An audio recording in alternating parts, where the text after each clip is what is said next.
l'objectif de savoir pitcher, de savoir présenter son entreprise, ce n'est pas juste de se faire mousser, d'accord? Ça passe aussi par là, mais ce n'est pas l'objectif principal. L'objectif principal, c'est de faire savoir à la personne à laquelle vous parlez qu'elle a intérêt à collaborer avec vous.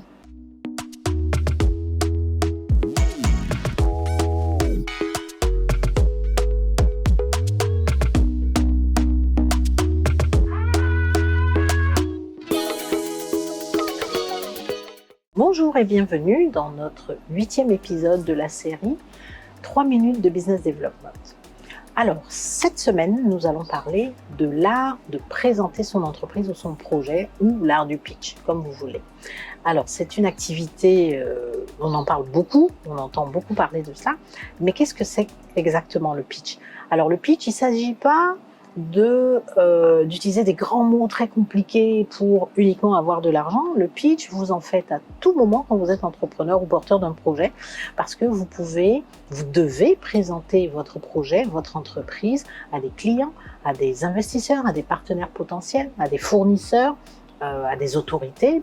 Vous avez une multitude d'interlocuteurs avec qui vous devez présenter votre entreprise ou votre projet très rapidement, donc en quelques minutes, pas plus, mais d'une manière qui soit percutante, pour que les gens comprennent, un, ce que vous faites, et deux, que ces personnes voient quel est leur intérêt de communiquer ou de collaborer avec vous. D'accord? Donc, l'objectif de savoir pitcher, de savoir présenter son entreprise, ce n'est pas juste de se faire mousser, d'accord? Ça passe aussi par là, mais ce n'est pas l'objectif principal. L'objectif principal, c'est de faire savoir à la personne à laquelle vous parlez qu'elle a intérêt à collaborer avec vous, parce que vous représentez une opportunité pour elle. D'accord? Donc, lorsque vous présentez votre projet ou votre entreprise, vous devez utiliser des mots choisis, dans un ordre choisi, sur un ton choisi, avec une posture choisie, de manière à avoir un impact le plus puissant possible pour assurer la suite de la collaboration, qu'elle soit le plus productive possible.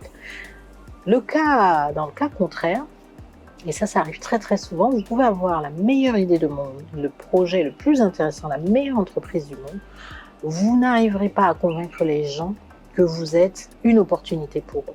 Je vous invite pour cela à regarder, alors c'est un extrait de l'histoire de Steve Jobs, dans ses débuts, les débuts de Apple. Les premières présentations qu'il a faites pour le projet Apple, c'était catastrophique. C'était absolument catastrophique et il a dû s'y reprendre à plusieurs fois avant de trouver le bon ton, la bonne tonalité. Donc si vous avez l'occasion de voir ce film, je vous invite à le regarder et vous verrez la puissance donc de la manière de transmettre l'information pour toucher les bonnes personnes et les faire réagir de la manière qui est intéressante pour vous, pour la suite de votre projet. Voilà, c'est tout pour aujourd'hui et donc je vous dis rendez-vous la semaine prochaine sur une autre thématique.